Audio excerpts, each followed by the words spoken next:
Aaron Job, he was a Marine.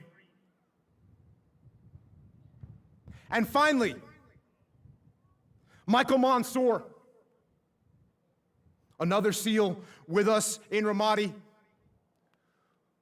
who jumped on a grenade and sacrificed his life to save 3 of our other teammates, who was posthumously awarded the Medal of Honor.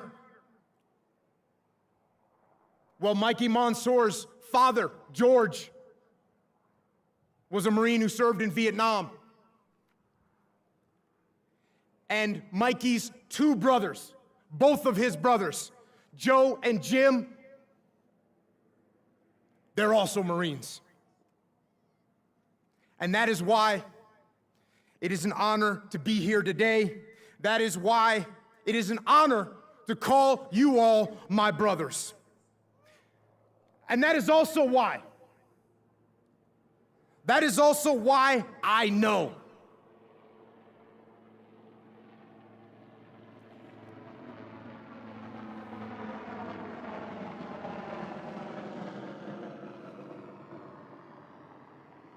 know that despite all the people that fear the rise of evil in the world, despite all the people that are concerned about the future of freedom, and despite all the people that are concerned about the fate of our great nation, I can tell you this: I am not concerned at all.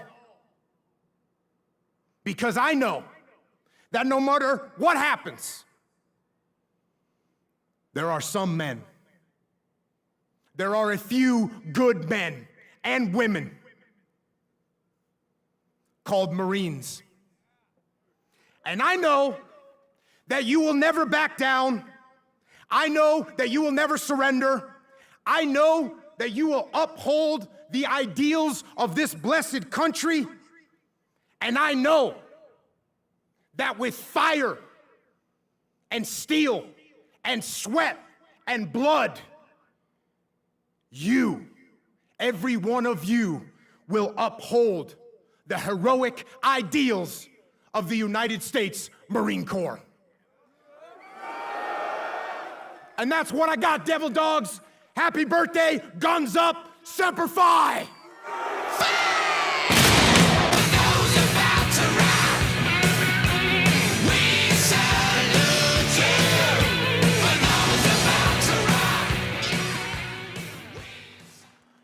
Ladies and gentlemen, please direct your attention to the video screens for the world premiere and exclusive release of the full 250th birthday message from the 39th Commandant and 20th Sergeant Major of the United States Marine Corps.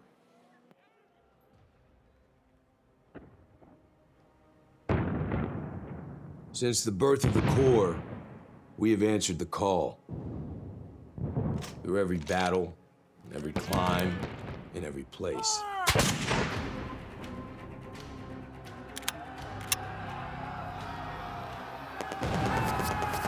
No matter the odds, no matter the obstacle. We adapt, we overcome, and close with and destroy the enemy. We know the future will not be the same, but the one thing we know will always remain is the Marine.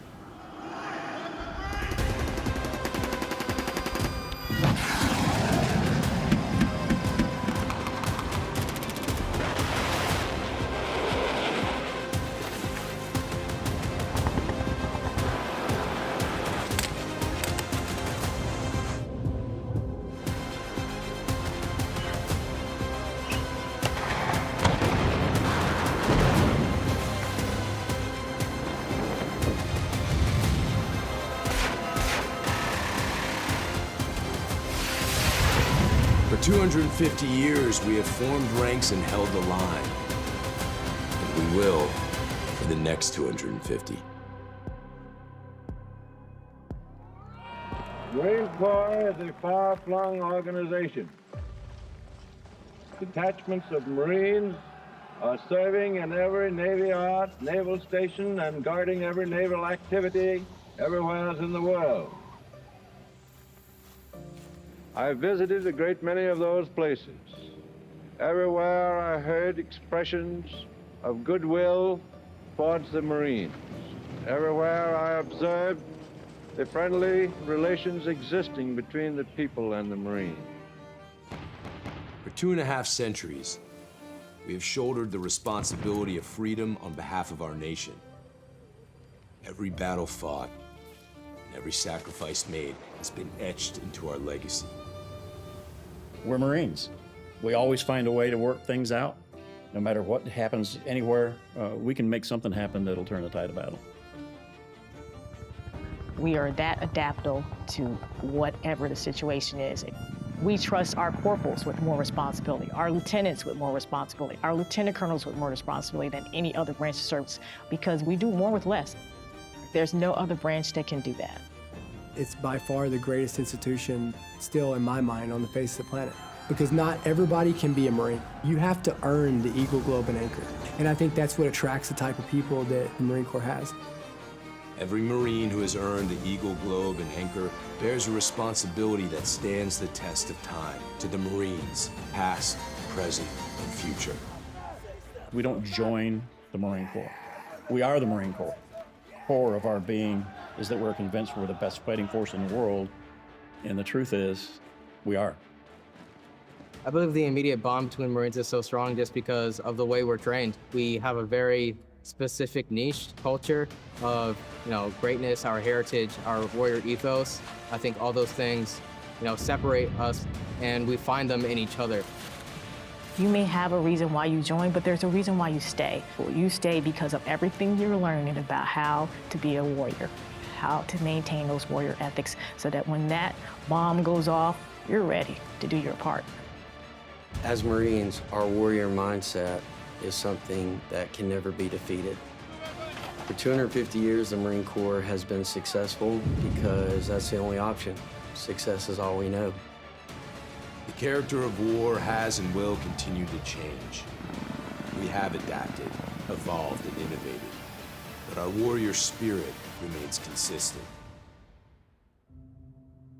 The nature of war is taking something that somebody else has that you want, and it's never changed, probably never will change.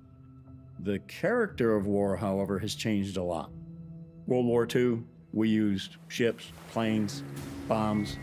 All the way to today, we use, as you can tell by the news, we use ships, planes, bombs. We just have a lot better technology. I don't know that one battlefield's ever been the same for any generation. The types of war, the ways of war, all that is constantly going to be changing.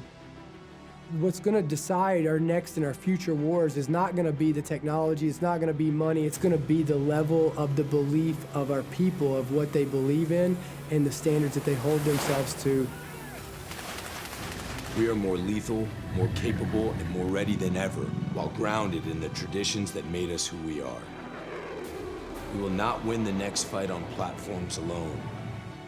It is the Marine who will break the will of the enemy. As Marines, I believe the most powerful aspect of our training and such an important part of who we are, holding on to that history that came before us. The Marine Corps is lethal because of our willingness and our eagerness to take the fight to the enemy in any climb or place and win those battles, sometimes at any cost. Our history is not only a story of battles won, it is a story of people, of commitment, of family. An unbreakable bond that transcends ranks and lasts a lifetime. I think the only way to honor them is to live a life that's worthy of their sacrifices. And the only way that you can do that is by going out and being the best that you can be, by going out and by still upholding those standards as a Marine, by celebrating them, by telling their stories and giving the next generation some legacy to live up to. Cream rises to the top. And that's what we have in the Marine Corps today. The Marine Corps is the operational Marine Corps, but there's another aspect of the Marine Corps. It's the former Marines or former active duty who are out there in all walks of life. It's amazing when you think of it. Being in service was a privilege. It was the best time of our lives, but it was a sacrifice. And your family is part of that sacrifice. And Marine wives or Marine spouses, they deserve a lot of credit as well. The kids being uprooted, moving, it's a sacrifice to serve our country. Without the support of their loved ones and their immediate family, it's hard for them to complete their job. So again, it's so important for military families and Marine Corps families to understand that their role and the role that they play in supporting their loved one while serving is just as important. For 250 years, we have proven there is no better friend and no worse enemy than a U.S. Marine. For those people who wish evil upon the greater good, David Bellavia said it best, you know, somebody else will raise your children. To the enemies of our nation, don't get comfortable. Whether you're in the air, at sea, or on the ground, we adapt. We always have, and we always will. If it comes down to one-on-one, mano a mano, and you turn us loose, I can promise you this, you're not going to survive.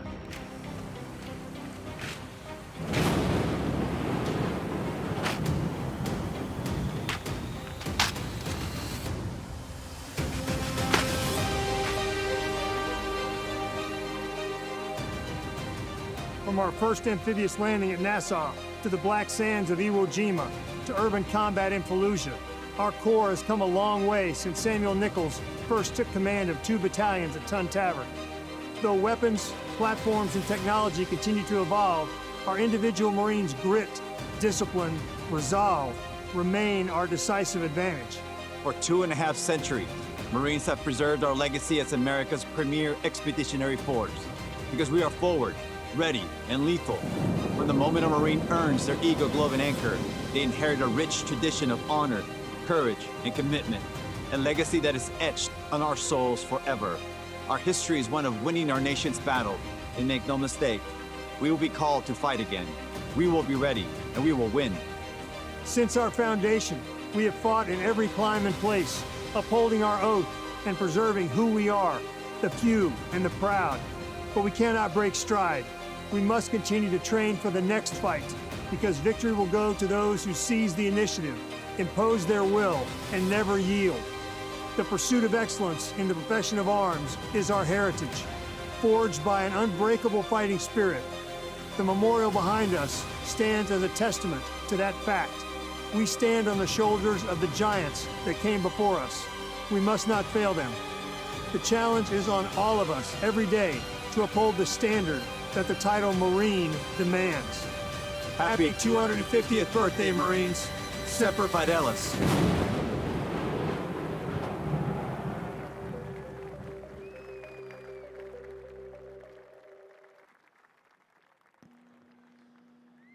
Ladies and gentlemen, at this time, we would like to acknowledge the exceptional leadership, dedication, and unwavering support provided by Lieutenant General Christian F. Wortman, Commanding General, 1st Marine Expeditionary Force, Vice Admiral John F. Wade, Commander, U.S. 3rd Fleet, and Brigadier General Michael R. Nakanizi, Deputy Commanding General, 1st Marine Expeditionary Force.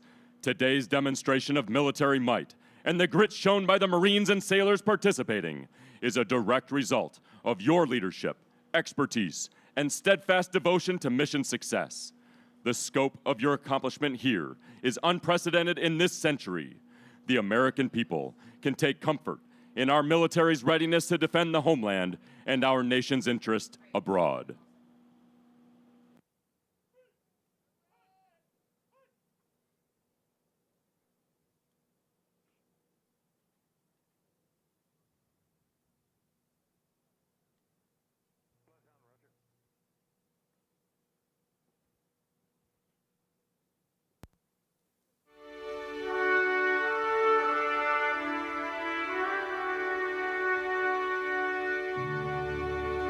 Ever since men and women have walked on the earth, they've dreamed of flying. They wondered what the birds could see that they could not. Even 500 years ago, artist and inventor Leonardo da Vinci dreamed of flight and made drawings of a flying machine. But it wasn't until 1903 that two brothers from Dayton, Ohio, Wilbur and Orville Wright, built a powered aeroplane and overcame gravity and taught the world to fly. And that's what we're gonna do today, Camp Pendleton. We are gonna fly! Good afternoon, ladies and gentlemen, and boys and girls. The 2025 Beach Blast is about to begin. In the next few hours, you're gonna see the Navy's precision parachute team, the Leapfrogs. You'll get a close look at the Navy's F-35C Lightning II, the Navy's first stealth fighter. We'll see the EA-18G Growler electronic warfare aircraft. We're gonna see one of the most unique aircraft in the world, the tilt rotor, the MB-22 Osprey. We'll see a flag presentation flyby, and also we'll see the Marines' own F-35 Lightning II right here at the beach at Camp Pendleton. Come on, Marines, let's get some noise going. All of this in the air as we celebrate, as we aviate, and as we commemorate. It's a great day to wave the flag as we celebrate this 250th birthday of the Navy and Marine Corps. Ladies and gentlemen, the 2025 Beach Blast starts now.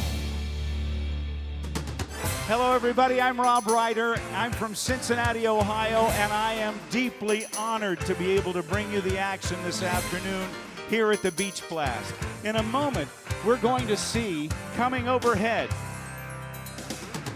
the U.S. Navy Leapfrogs. They are the precision parachute team of the United States Navy, all Navy SEALs. And we're going to get a close look at two versions of the United States military's Joint Strike Fighter, the F-35 Lightning II, the C model representing the United States Navy, and the B model that has replaced the AV-8B Harrier II is the Navy's premier, as the Marine Corps' premier short takeoff and vertical landing aircraft. Shortly, if you will look off to your right, you will see a C-130 Hercules from the United States Navy. And aboard are the members of the Leapfrogs. They will be jumping from about 6,000 feet. As they exit the aircraft, they will reach terminal velocity, 120 miles per hour, high and to your right.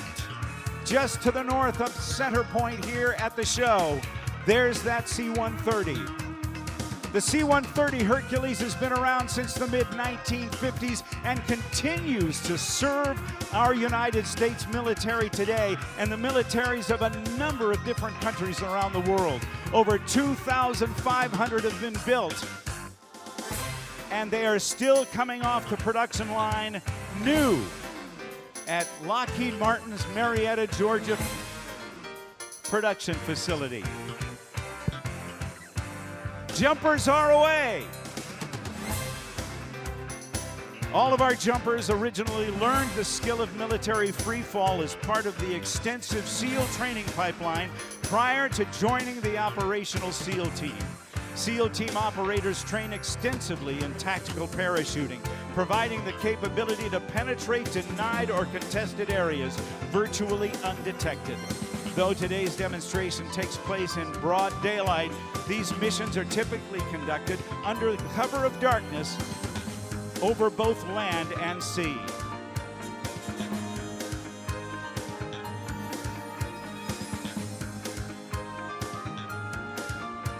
If you will look carefully, high and above,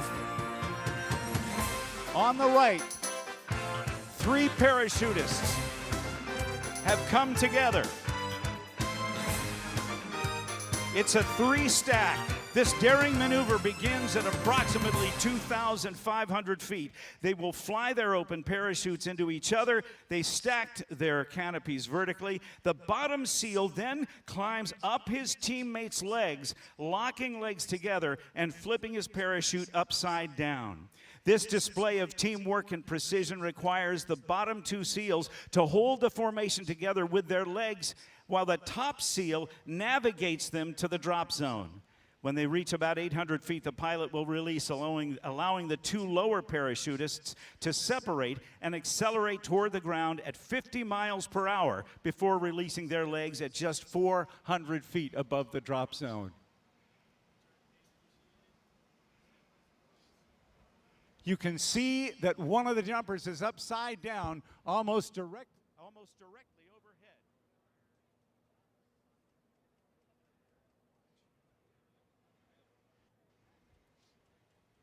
Check 1, 2.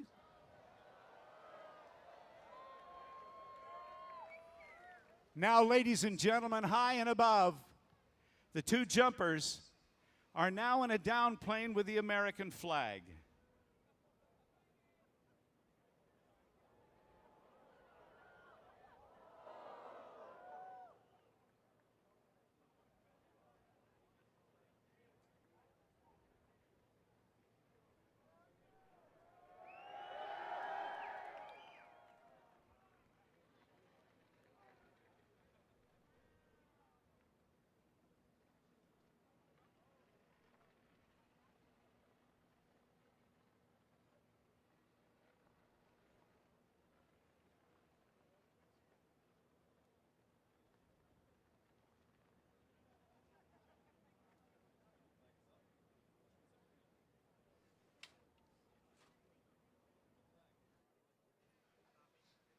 As the flag approaches the ground, we ask that you stand as the official presentation of the colors takes place, represented by members of the Marine Ceremonial Guard.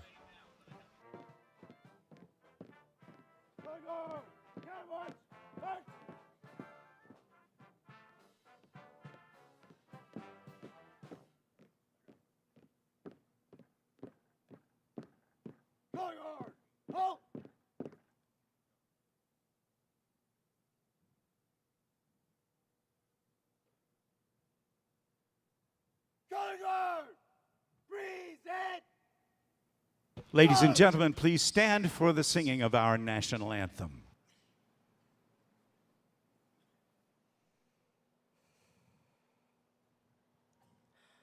Oh, say, can you see by the dawn's early light what so proudly we hailed at the twilight's last gleaming, whose broad stripes and bright stars through the perilous fight o'er the ramparts we watched were so gallantly streaming, and the rocket's red glare, the bombs bursting in air, gave proof through the night that our flag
Ladies and gentlemen, please welcome the Chief of Naval Operations, Admiral Daryl Caudle.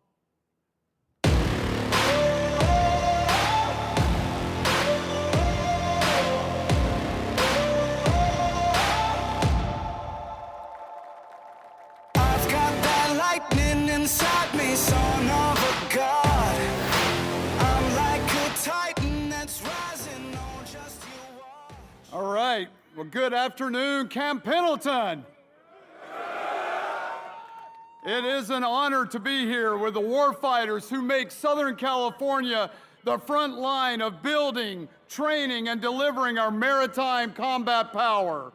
We just had a greatest opportunity ever, returning from a world life experience of exceptional amphibious demonstration off the coast. And let me tell you, your Navy Marine Corps team absolutely crushed it.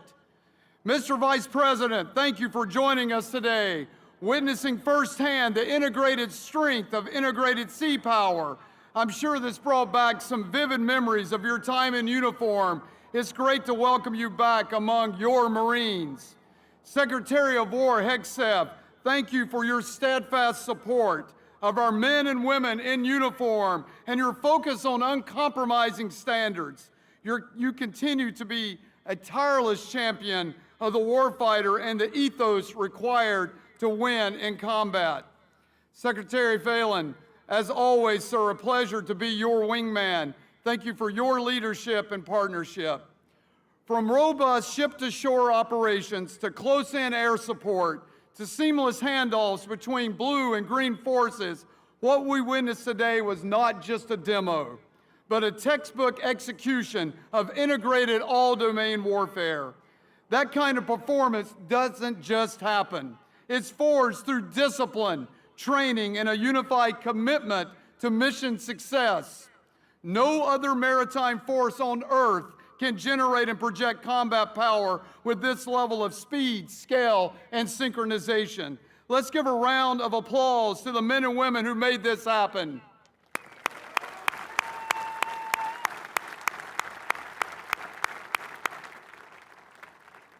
As your Chief of Naval Operations, I couldn't be more proud to represent this extraordinary team. You embody what it means to be forward, focused, and lethal. Whether you're on the bridge, in the cockpit, in the whale deck, or on the beach, we're all part of a single integrated fight. For over 250 years, it's been this unity between sailors and Marines that has given our nation the decisive edge, from the shores of Tripoli to the waters off the Red Sea. And today, as then, we stand the watch together, delivering maritime dominance and extending American power from sea to shore. In January, the President gave us a clear charge: defend the homeland, deter aggression, project strength through an all-domain integrated force. And that's exactly what we've been doing day in and day out. Across every ocean and every contested region, our Navy Marine Corps team is leading from the front, reassuring allies, restoring deterrence, and responding with precision and resolve when called. And you have just shown the world that American sea power is not just a concept, it's an unmatched capability. And you, all of you, our sailors and Marines, are the competitive edge, the enduring advantage that no adversary can match. Today, we were able to get a glimpse into why the Navy and Marine Corps team operates as a joint force all to itself. You showcase why our amphibious forces remain vital to winning future conflicts. And this is just the beginning of what we can become.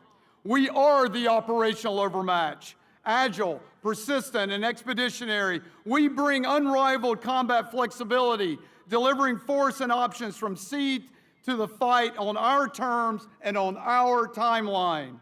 I want to close by thanking all of you and your families for your service, your sacrifice, and your commitment. You make our team what it is. It is an honor to serve with you. Thank you, and Semper Fortis.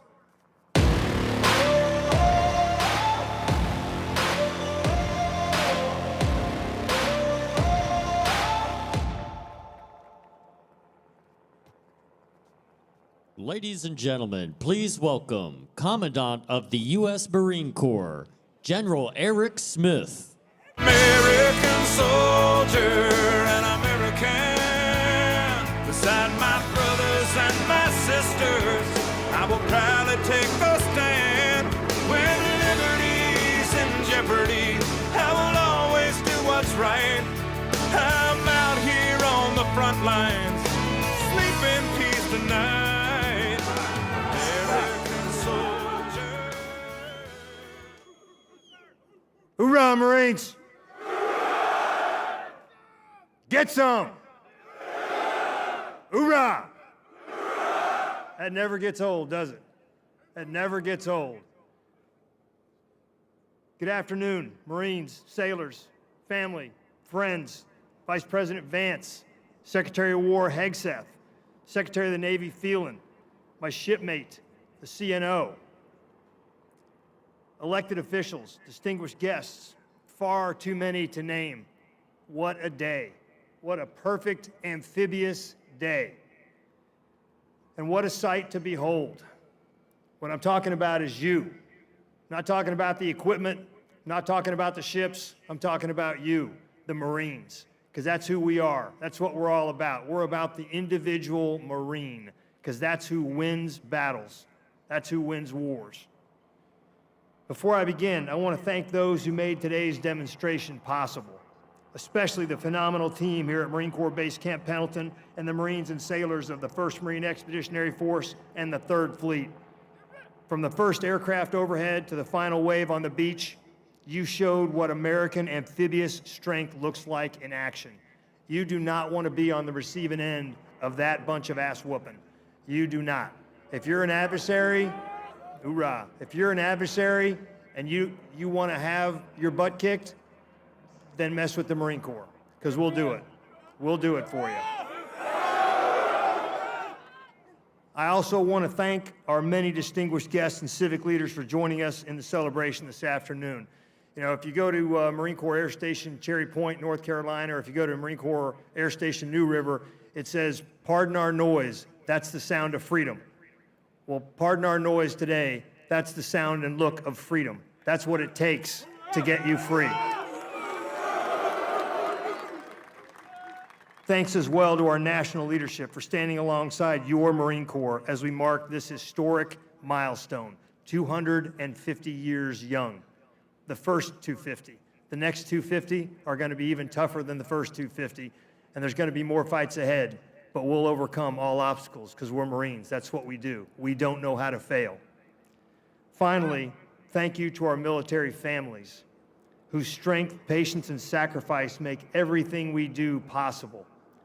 You serve this nation alongside your Marines and sailors, and your support is the foundation of our readiness.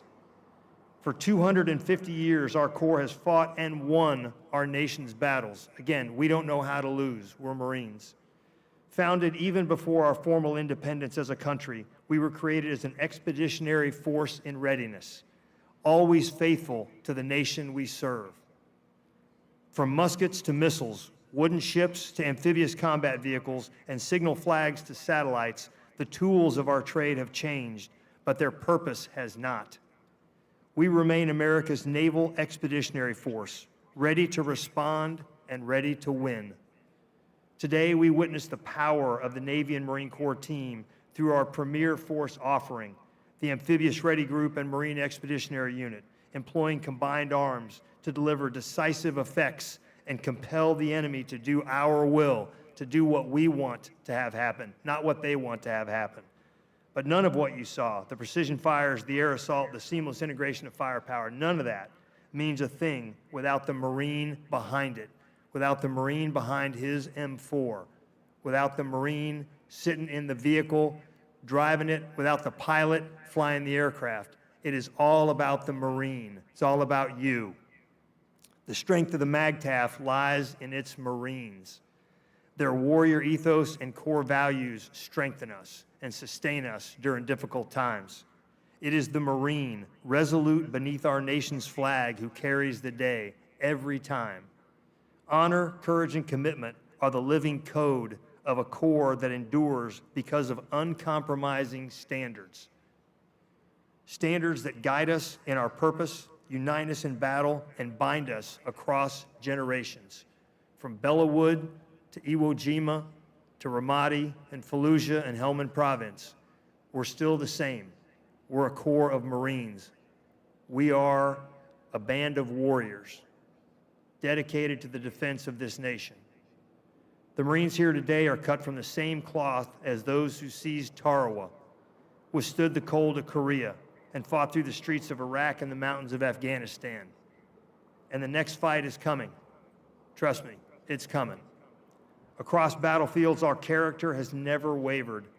Just as the nature of war, the clash of wills, the test of fortitude, the demand for discipline remains the same. To our Marines here today and around the world, I could not be more proud of you. Sergeant Major Ruiz and I have the easiest jobs in the Marine Corps. We get thanked every day, and yet you do all the work. Our jobs are easy. Your jobs are hard. We don't pay you enough. You don't have all the equipment that you need, but you still get the job done. Why? Because we're Marines. That's what we do. That's all we do. We do war fighting. We do America's war fighting. You remind us that our power is not found in steel or armaments, but in the faith we keep with one another. You are our most valuable asset. No modernized ship, vehicle, or weapon system can replace the sheer will, determination, or grit of a U.S. Marine. It is you who will close with and destroy the enemy. To locate, close with, and destroy the enemy, or repel the enemy's assault by fire and close combat. Close combat. That's what we do. It is you who will seize the objective and seize the day. It is you who will win our nation's battles. This is why I have absolute confidence in the future of our Corps, today, tomorrow, and for the next 250 years. When the next fight comes, and sadly it will come, Marines will be ready to fight, ready to win, because that is who we are. That is what we do. It is all that we do. We're warriors. That's all that we do. We are America's crisis response force. We're the 911 force. We're the people who go out the door at 0 dark 30 to get our mission done, to accomplish it on behalf of the American people, to stick a bayonet in the heart of our adversaries, just like we did at Bella Wood, just like we did at Bladensburg and Chapultepec and Iwo Jima and Eniwetok and Kwajalein and Quezon and Ramadi and Fallujah. That is who we are as a Corps. Never forget that.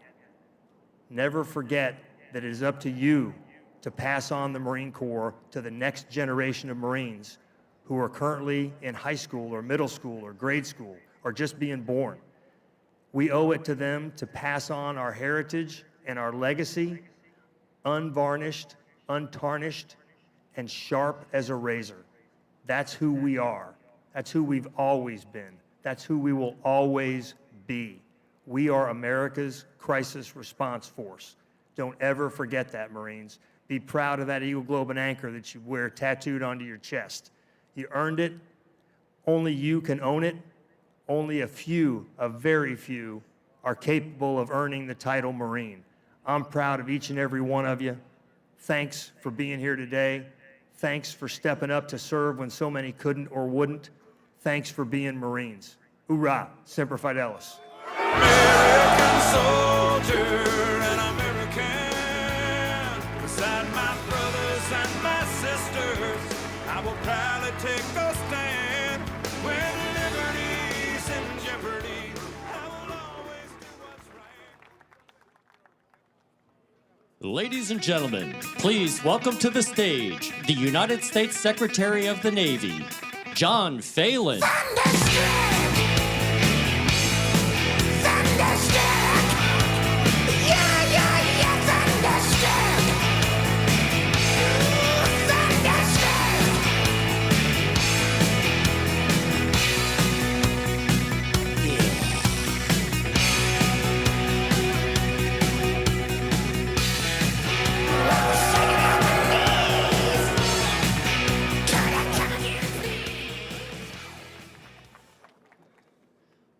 Good afternoon, everyone.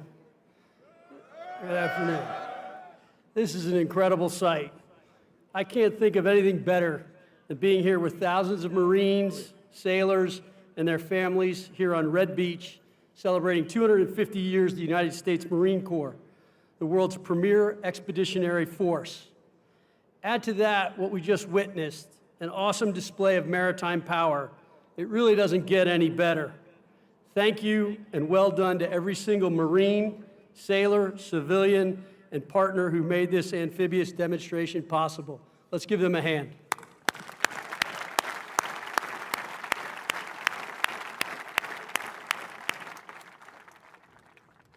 On behalf of President Trump and the Department of the Navy, I want to thank every Marine and sailor across the globe for standing in defense of our nation with honor, courage, and commitment. You carry forward a legacy that began in Tun Tavern in 1775, when a few tough men decided this nation needed a corps of warriors who would always be the first to fight. 2.5 centuries later, that decision still echoes across every battlefield and beachhead where freedom has been tested. Mr. Vice President, thank you for your faithful service and your continued leadership, proving always that once a Marine, always a Marine. Secretary of War Hegseth, thank you for your continued service and for your unwavering advocacy for our sailors and Marines. Thank you as well to the Commandant, CNO, and to our senior Navy and Marine Corps leaders. And to members of Congress, state and local leaders, and distinguished guests, thank you for joining us today and for your continuous support. It is the privilege of my lifetime to stand with you as the 79th Secretary of the Navy, celebrating 2.5 centuries of the United States Marine Corps, the world's finest fighting force. From the frozen hills of Korea to Tripoli, from Belleau Wood to Fallujah, Marines have always been raised for the hardest jobs and entrusted with the most consequential fights. From the beginning, the Corps was built on conviction, on the belief that courage and character are the true measure of a warrior. As Major Doug Zembeck said, be a man of principle, fight for what you believe in, live with integrity, lead from the front, be valorous on the field of battle, and take responsibility for your actions. That is what it means to be a Marine, to live by a code that endures long after the battle ends, to serve with honor, and to stand firm when others falter. For 2.5 centuries, that spirit has carried the Marine Corps through every test and every generation, upholding a promise that when freedom is threatened, America will send its very best. And as Secretary of the Navy, I can tell you that promise is alive and strong. The Navy and Marine Corps team remains unmatched, a global force for peace through strength, ready for any challenge, anytime, anywhere. This legacy begins on the yellow footprints at Parris Island, right here in San Diego, and Quantico. That is where discipline takes root, pride is earned, and character is forged. Those qualities are why when the nation calls, Marines answer. They are why allies trust us and adversaries fear us. The line from those footprints to today's formations is unbroken. Marines carry the same courage forged at Guadalcanal, where the 1st Marine Division, hungry and exhausted, refused to quit and proved that grit and discipline win battles. When others said it could not be done, Marines said, "Watch us." Every generation of Marines has found new ways to fight and new tools to wield. Innovation is not a break from tradition, it is the continuation of it. The character of war is changing rapidly, but the character of Marines remains unshakable. The initiative, ingenuity, and grit that carried this force through every battle must drive innovation in every formation. The future belongs to those who adapt faster than the challenge before them. This is a challenge our Marine Corps and Navy team will win. Lieutenant General Victor Krulak once wrote, "Americans believe when trouble comes to our country, there will be Marines, and that when Marines go to war, they invariably turn in performance that is dramatically successful, not most of the time, but always. That trust was earned through action on every battlefield in every era by Marines who proved that excellence is not a slogan, but a standard. That conviction has carried Marines through 250 years of hardship and victory. And what we have seen here today proves it still burns bright. The Corps continues to deliver on its promise to the American people, standing as both the ideal and the standard to which the next generations of Americans can aspire. Because when it matters most, it is not technology or equipment that wins the day, but the dependability, decisiveness, and character of the Marine or sailor who wields it. One of our greatest weapons has always been and will always be the United States Marine. As we celebrate 250 years of the United States Marine Corps, we look forward as much as we look back. We honor not just the Marine Corps history, but its spirit, the unbreakable will that defines every Marine who has ever worn the Eagle, Globe, and Anchor. The next chapter will be written by Marines, just like you who fight in new domains, face new challenges, and counter new threats. To every Marine here today, thank you for carrying a legacy 250 years strong. You are the embodiment of Semper Fidelis, always faithful to one another, to the Corps, and to the nation we serve. And behind every Marine is a family, a spouse, a parent, a child who stands the watch with you. They endure the deployments, the moves, the missed birthdays, the late night calls, and the endless goodbyes. They are the quiet strength of the Corps, and today we honor them too. To every Marine family here at Camp Pendleton and around the world, thank you. Your sacrifice makes this legacy possible. Bravo Zulu 3rd Fleet, Semper Fi 1 MEF, happy birthday, Marines. May God bless you. May God bless the United States Marine Corps and Navy team, and may God bless the United States of America. Thank you. I hope you have a great day today. Thanks.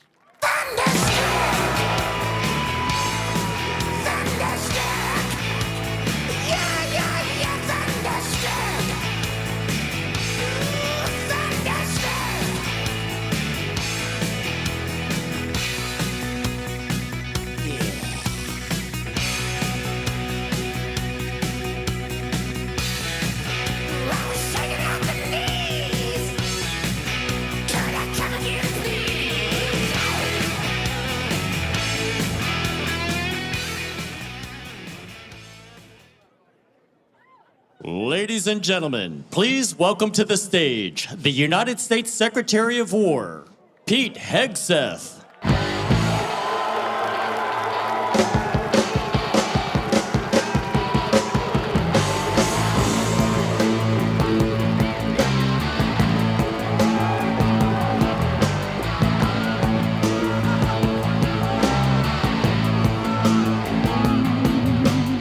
How we doing?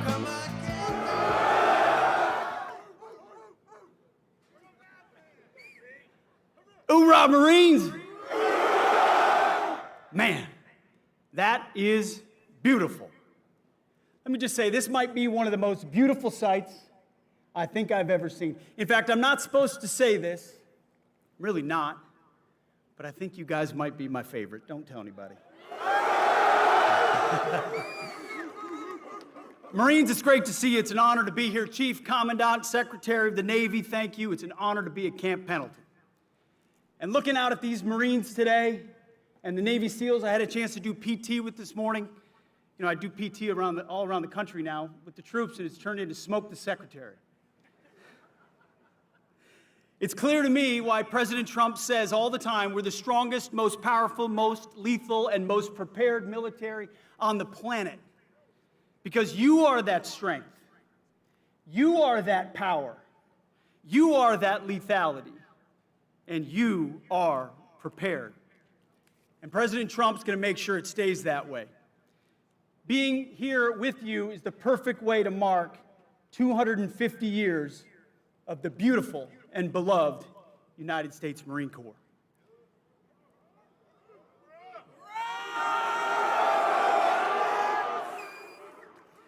President Trump has made our mission clear. We needed clarity, and he provided it. America first, peace through strength, and common sense at every turn. We are the War Department, and you are warriors. The Marine Corps embodies the warrior ethos. You see, when other parts of the department wavered in years past, not anymore, in years past, the Marine Corps stood strong. When other parts of the department wanted to go woke, the Marine Corps stood strong. When other parts of the department wanted to lower standards, the Marine Corps stood strong. You, ladies and gentlemen, are the backbone of the United States military. You always have been, and that's why we're proud to honor you today. 250 years ago, Major Samuel Nichols formed the Continental Marines. The next year, the Marines won the Battle of Nassau, capturing 2 forts from the Brits. Since that day, the very mention of the Marine Corps stirred panic in the hearts of our enemies. From the halls of Montezuma to the shores of Tripoli, Marines have been the tip of the spear of our armed forces and the vanguard of the fight for freedom, just as they are right now in the Caribbean. Let's hope the wrong people don't FAFO around there. In the most critical battles our nation has ever faced, it is often Marines, forged by unique traditions and tough as nails training, who land first. And they volunteer to put themselves in harm's way. Thanks to the blood and sweat of men who came before you, every American knows the truth of the phrase. It's not just a phrase, it's a way of life for all of you. Semper Fidelis, always faithful. You see, because I look out at this crowd, I see a lot of different types of faces. The truth is, your diversity is not your strength. It never has been. Your strength is in your unity of purpose. It's in your shared mission. It's in your oath to the Constitution. It's the bond that turns individuals into single-minded fighting units. You see, you are set apart. You're not civilians. You're devil dogs, leathernecks, United States Marines. Hoorah! You are set apart for a distinct purpose. You kill bad guys and break things for a living. You close with and destroy the enemy for a living. And as we mark the 250th birthday of the Marine Corps, take a moment and remember where you are in the great American story. Everybody likes to talk about 1776, and that was a pretty important date. But we're not here without 1775. When Americans were willing to stand up and pick up a rifle and say, "We will live free." That spirit lives in all of you. That story includes heroes like Chesty Puller, Daniel Daly, and our own great Vice President and Marine JD Vance. Take pride in that story and continue making yourselves worthy of that legacy. As the Commandant said so beautifully, standards, discipline, accountability, warfighting, lethality, they live in the Marine Corps. We get a chance to see our Commander-in-Chief fight for all of you every single day. I know because I see it. President Trump appreciates your dedication, your valor, your tenacity, the sacrifices you make and the sacrifices that all of your families make. We know no Marine serves alone. They serve alongside a family. Someone else who understands that is Vice President Vance, who is right there alongside President Trump, who he himself has made the same types of sacrifices that you have. Your Vice President enlisted after high school in the Marine Corps and served in Iraq. Your Vice President knows and shares the dedication of this force, and he represents you always in Washington. I have the honor of getting a chance to watch Vice President Vance day in and day out live the values of the Marine Corps, speak up and tell the truth, have courage, stand alongside President Trump. It's an incredible thing to watch. And as I tell every warrior I meet, our president and vice president, they have your back. And I promise you, so do I. Support from the top is all I ever wanted when I was a young infantry lieutenant in Iraq, or in Afghanistan, where my boss actually happened to be a Marine. He was tough, he was brave, and a little bit crazy. But I loved him for it. And I knew he would do anything for me. So on behalf of the Department of War, thank you. Congratulations on 250 years of success. And here's to 250 more. I can say to you, we've got 7 little kids in our stead. Not so little anymore, a couple teenagers. Man, I would be proud as a dad if I ever saw one of them put on the uniform of a United States Marine. You serve your country. You make us proud. We have your back. God bless you, God bless our Marines, and may God bless our great republic. Godspeed. Thank you.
Ladies and gentlemen, please welcome the Vice President of the United States of America, JD Vance.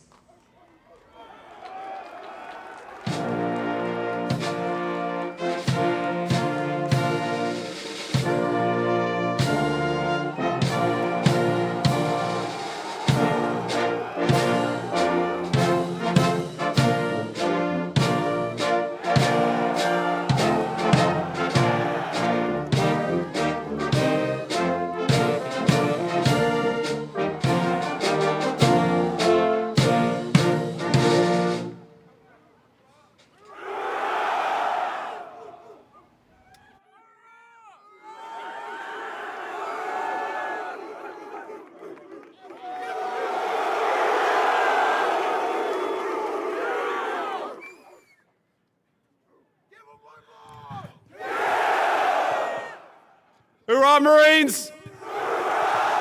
I didn't hear you. Hoorah, Marines!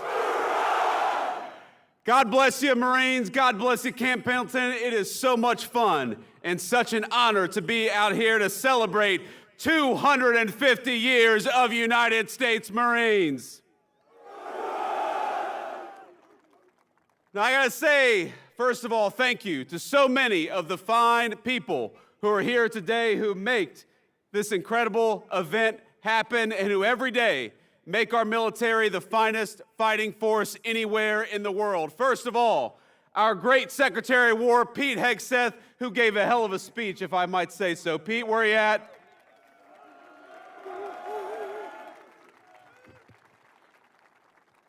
Now, he is a soldier, but are we proud of our Secretary of War, Marine Corps? Now, I will say, I was talking to Pete about this speech and thinking about what I said, and I realized that over my 4 years in the United States Marine Corps, I probably learned about 100 jokes about United States Marines. And every single one of them, Marines, would mean the end of my political career if I told it up here today. I sent a few of them last night to my communications staff, and I said, can I tell this one? And they said, please no, sir. Please, please do not tell that one. We're also happy to be joined by our great Secretary of the Navy, John Phelan. John, thank you so much for your leadership and service.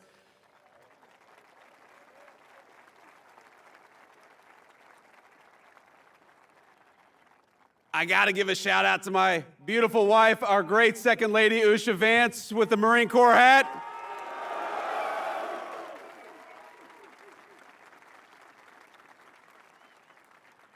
You know, I've been asked many times, why did I want to run for and become Vice President of the United States? And there's a lot of answers, of course, to that question. I wanted to serve our wonderful Commander-in-Chief, President Donald J. Trump, and I know we're proud of him. And of course, I wanted to serve the American people and make their lives better, but really, deep down, I wanted the Commandant of the Marine Corps to have to salute a member of the E4 Mafia, and now he has to.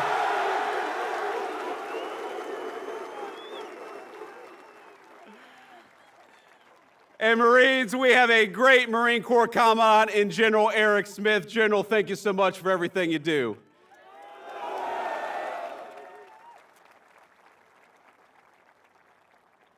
We got General Daniel Taylor. Where is General Daniel Taylor? Apparently he was sick today.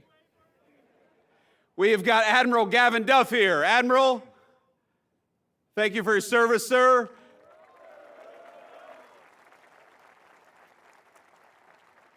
We have got Colonel John Caldwell and General Michael Nakanizi. Did I pronounce that right, General? There we go. I did okay. I'm the Vice President, so you can't tell me I'm wrong. And of course, Marines, I bring greetings today from our Commander-in-Chief, Donald J. Trump, and he wanted me to tell each and every single one of you that he's proud of you, that he loves you, and that despite the Schumer shutdown, he is going to do everything he can to make sure you get paid exactly as you deserve.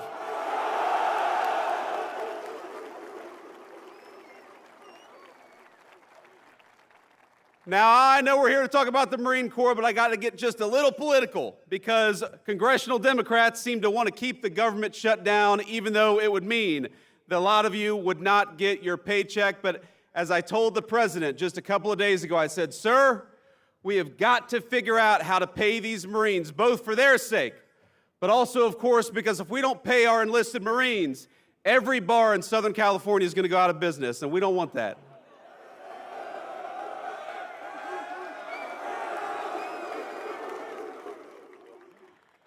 Now, I've also got to give a special shout out to the incredible display that we saw earlier today. It made my heart sing as your Vice President, and it was a testament to the Corps' strength and unbeatable power. It reminded me why I am so proud to have worn the uniform, to be one among your ranks, and to be the very first Vice President to have been a United States Marine.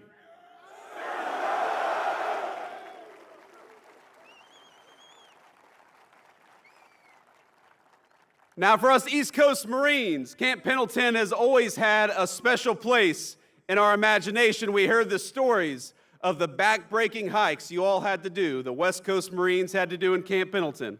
You know it?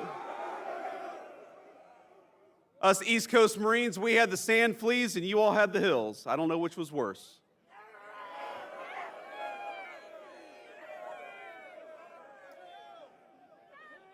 These guys behind me have opinions.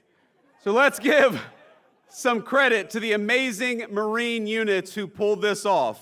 First of all, to the incredible Marines of this base and the Marine Corps Forces West who put on this display. Let's give a round of applause to the incredible job they did.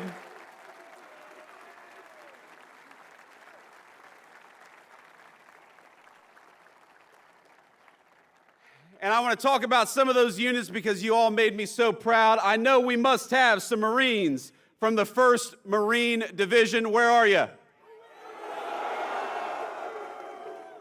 You all did a hell of a job. How about the Marines from the 3rd Marine Air Wing?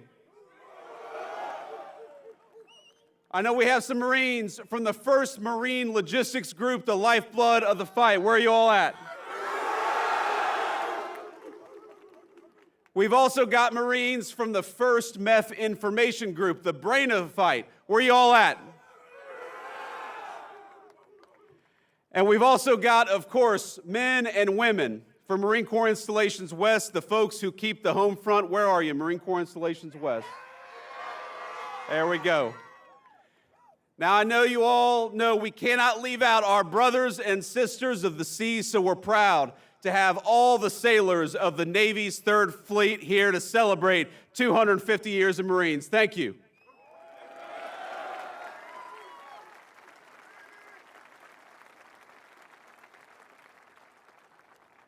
These sailors who go to war with us, they fight over the horizon. They stand shoulder to shoulder with Marines wherever the fight takes us. And if any group shares in the glory of the Marines' 250th birthday, it is our beloved Navy Corpsmen. Let's give a shout out to the Navy Corpsmen out there. We love them.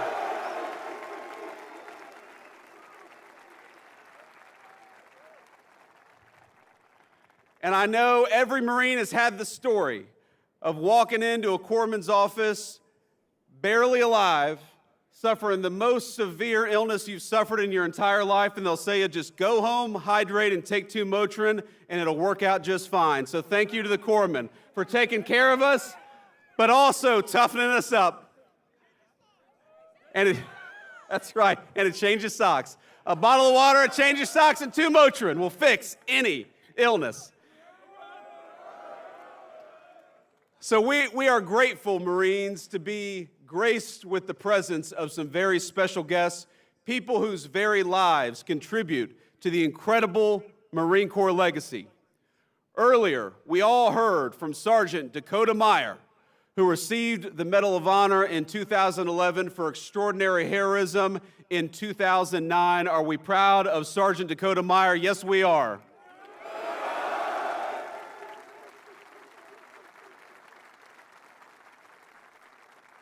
And despite the constant rain of enemy fire, then Corporal Meyer made multiple runs across an ambush zone that day, saving the lives of 36 American and Afghan troops. Dakota Meyer, we love you. We're proud of you. You're the very best of the Marine Corps and the very best of this country.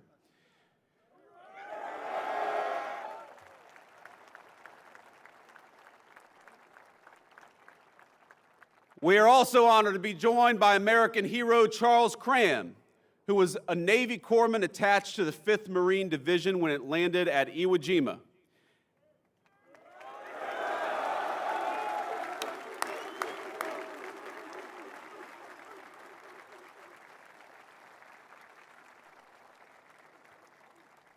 Now, as part of that force, this American hero watched the Stars and Stripes raised over Mount Suribachi before being wounded on the 7th day of battle while tending to a Marine.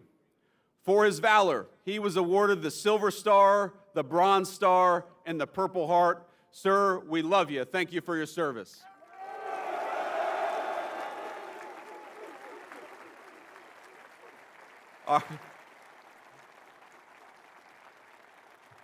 The Marines love their corpsmen, and that's one of the very best.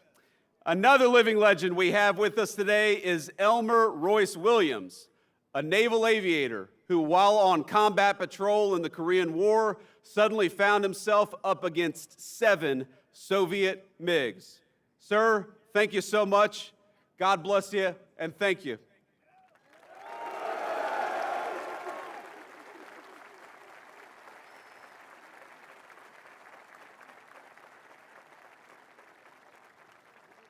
Now we're going to let the brave lieutenant take a seat, but I got to talk a little bit about him. I got to brag on him. Because despite the odds, Lieutenant Williams took down 4 of them in a single 35-minute dogfight, the longest dogfight in naval history, a record I believe that still stands to this day. Hoorah!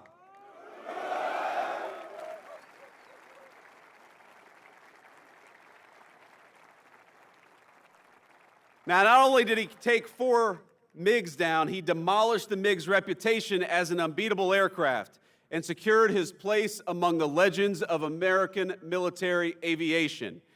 And if you notice, we just talked about a great Marine in ground combat, a great Marine in aviation combat, and a great Marine, or I should say a great Navy corpsman who helps out our Marines. In other words, Marines can kick ass in every theater of combat, and we do it every single day.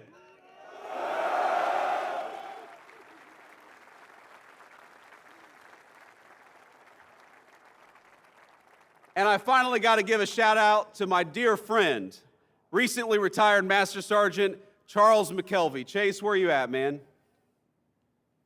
Love you. Oh, he's got a beard already. Look at that. He's been out of the Marine Corps for 3 months. He's already got a beard longer than what I got. Now, Master Sergeant McKelvey and I served together at Cherry Point when we were both very young Marines, and we've been good friends ever since. I call him Chase. Other Marines will tell you Chase is an extraordinary person, the smartest, kindest Marine you'll ever meet, and those are descriptions I can personally attest to. Now, he was supposed to join me at my inauguration to become the Vice President last January, but tragically, he lost his wonderful, devoted wife, Jillian, to a terrible illness just days before. So I want to tell you, Chase, in front of all these Marines, we're proud of you. We're thankful for you. I'm sorry I couldn't see you in January, but I'm glad to see you today, my friend. I love you. Semper Fi.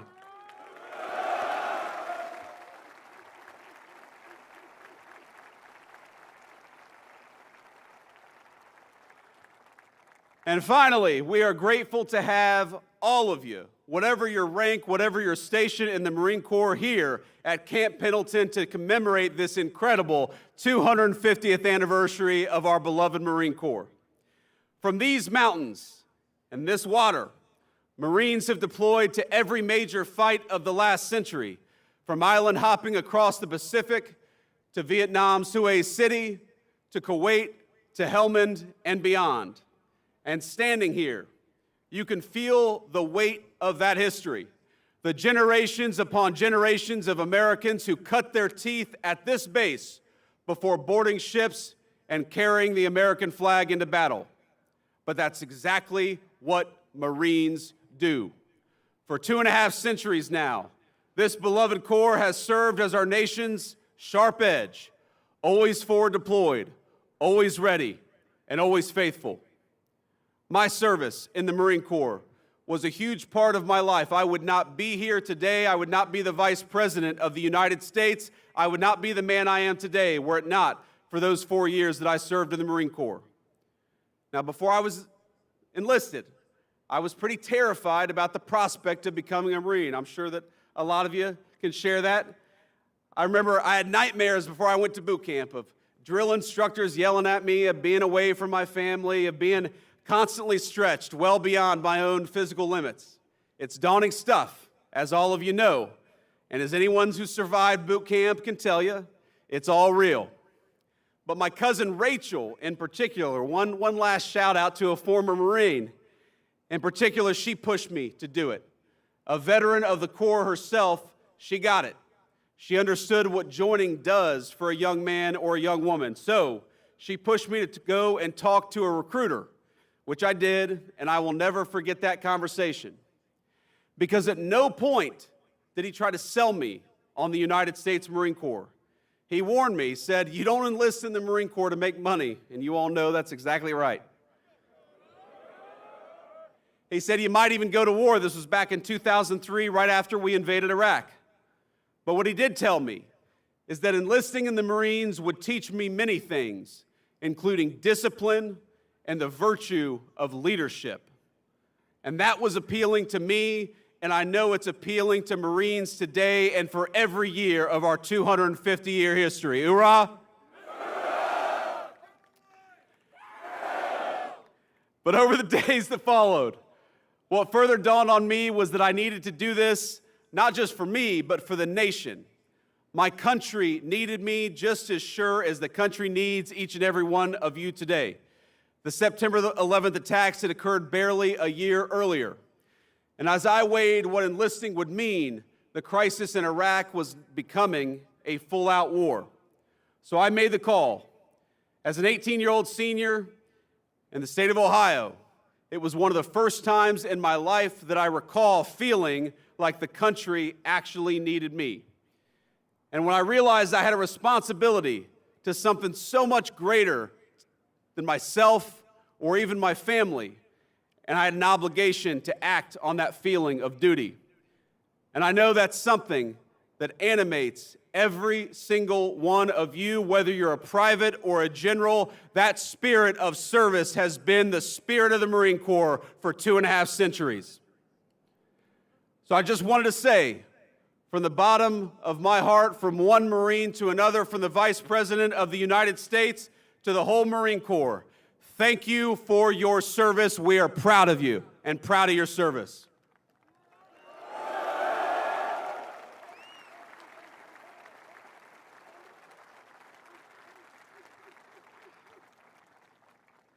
And I'm here today because I want to talk a little bit about the great Marine Corps tradition, 250 years of it.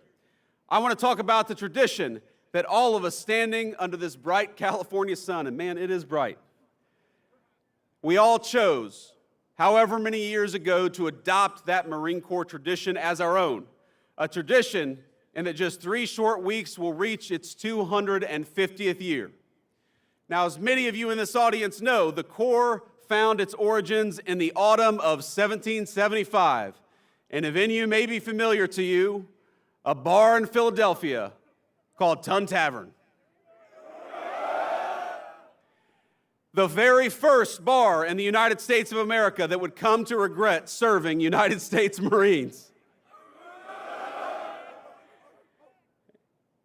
So here we are in Tun Tavern almost 250 years ago. And what we did in that moment was we answered the call of service. Because even before we had a Declaration of Independence, the Continental Congress organized an army and a navy to fight the British, but they recognized they needed something a little bit extra. They needed a force that could fight just as comfortably on land as it could on sea, that was able to move fast, strike hard, and hold its ground. So on November 10th, 1775, Congress resolved to raise 2 battalions of Continental Marines. Captain Samuel Nicholas established that first recruitment drive at Tun Tavern in Philadelphia in search of a few good men. He was seeking young, able-bodied citizens, men who relished the opportunity to fight tyrants, yes, but more importantly, who were eager to answer that first call of duty of a young nation. Just a few months later, Captain Nicholas was personally leading those Marines in a daring raid on New Providence, seizing British forts and supplies in the Bahamas. And 2 short years later, the Marines joined forces with the legendary John Paul Jones, the father of the American Navy, beginning a great tradition that has survived the entire term of our Marine Corps, that when the Marines and the Navy go to war together, they always fight well and they always win.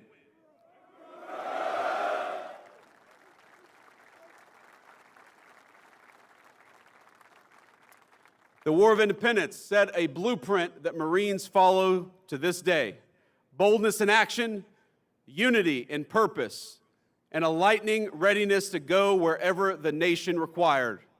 In battle after battle, the United States Marine Corps has broken the backs of empires, you've toppled tyrants, you've hanged pirates, and hunted down America's foes across the 7 seas. And Pete, turns out we're hunting some pirates today, aren't we?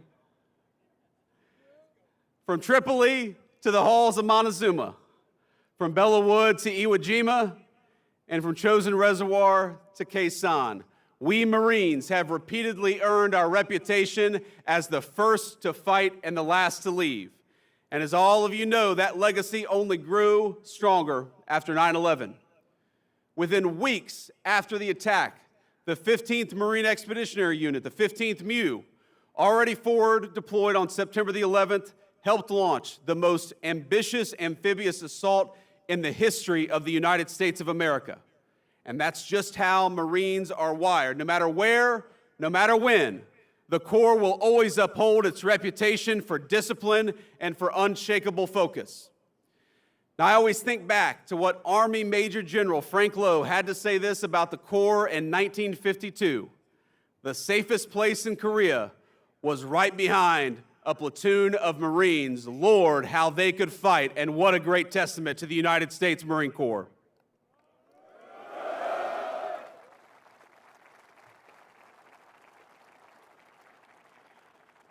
Because while the world keeps changing, new weapons, new threats, and new ways in which we wage war, the nation will forever need the United States Marine Corps.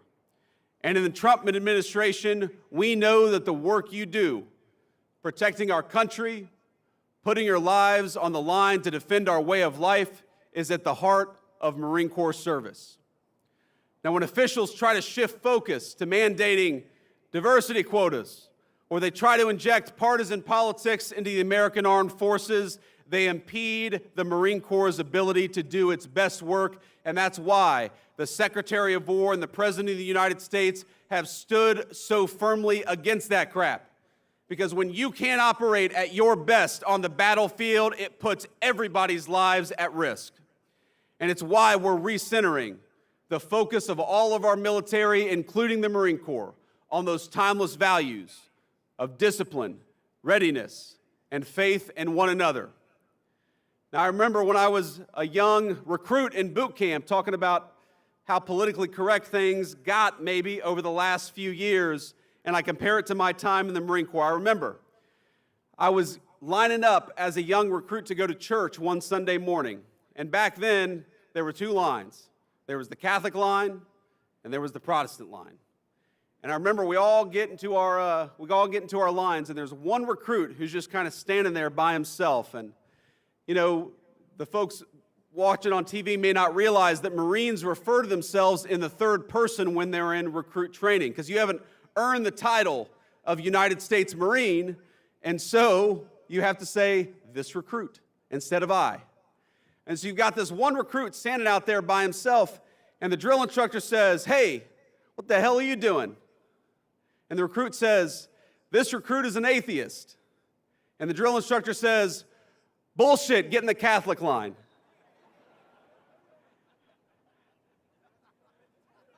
That didn't work in the Biden administration, Pete. That didn't work in the Biden administration, but now we recognize that it is not our diversity that makes us stronger. It is our common purpose, it is our common mission, and it is the fact that every single person here bleeds Marine Corps green.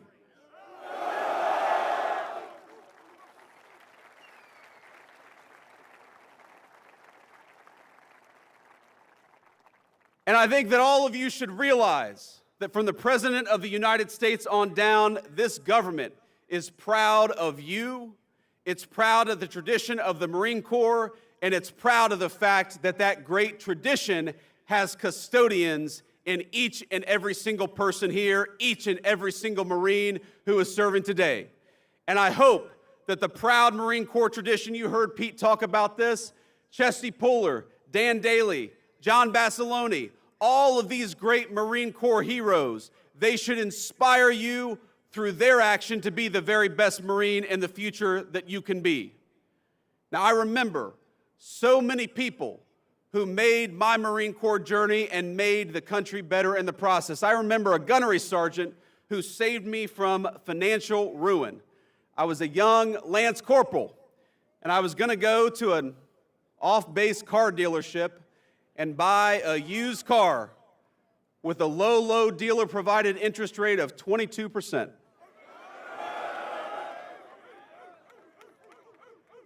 These Marines behind me, you aren't supposed to nod your head at that part, guys. No 22% interest rate. So I had a gunny who was like, look, stop being a dipshit and go to Navy Federal Credit Union, get a better interest rate, and then go and buy a car. And that's exactly what I did. I remember that gunny. And I remember a young Marine who was younger than I was. Chase knows who I'm talking about. A Puerto Rican Marine who grew up in New York City. You too, huh? A man I thought I had nothing in common with, but who I learned bled Marine Corps green just like I did, and who came to my inauguration as Vice President of the United States. I remember a Marine I served with, a guy whose political beliefs you might call far left, but despite the craziness of our politics today, remains one of my best friends and is a man I would trust with my life. I remember the Marines raising the flag over Iwo Jima, etching in American memory the importance of respecting and honoring our beautiful national symbol. I remember all my friends from the Marines, men and women, some of whom retired and some of whom made the Marine Corps proud in the civilian world. I remember General Chuck Krulak, who I met at my cousin's boot camp graduation. He was the 31st Commandant of the Marine Corps, and I was probably 14 years old, and I was taller than he was. But he was tough as nails. I met him as Vice President, by the way, just a few months ago.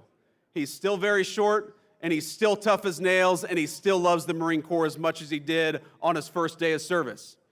Now, he had a phrase, I'm sure you guys have heard it. He said that the most important thing the Marine Corps does for this nation is to win battles and to make United States Marines. Today, we remember a fallen Marine from the 3rd Marine Air Wing who died not far from here on a training mission. He died so recently, as a matter of fact, I can't even say his name publicly, but I want all of us to know and send a message to his family that we remember them and we know that his Marine Corps service was not in vain. Let's give a new hoorah for that fallen Marine.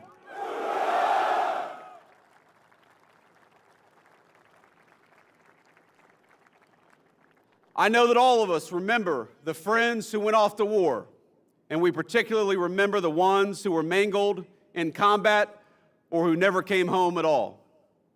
Every single one of you has memories like this. Every single one of you is lucky enough to have friends like mine. Within each of you is your own Marine Corps legacy burning every single day. And because of that, every one of our fellow Marines lives on. As Gunnery Sergeant Hartman in Full Metal Jacket, we like Full Metal Jacket, Marines? He said, but the Marine Corps lives on forever, and that means you live forever. Our motto, Marines, is Semper Fidelis, which means in Latin, always faithful. Though the shape of the battlefield will change, our nation will be just fine, so long as fellow Marines just like you remain faithful to that great Marine Corps legacy. My fellow Marines, you have the watch now. You honor that legacy by how you carry yourself in public. You honor it by how you treat your friends and family. You honor it by how you contribute to your communities, and most importantly, you honor it in how you fight and win the nation's battles. So from one Vice President to an incredible United States Marine Corps, keep kicking ass, keep taking names. Semper Fidelis, Marines. Happy 250th birthday. God bless you.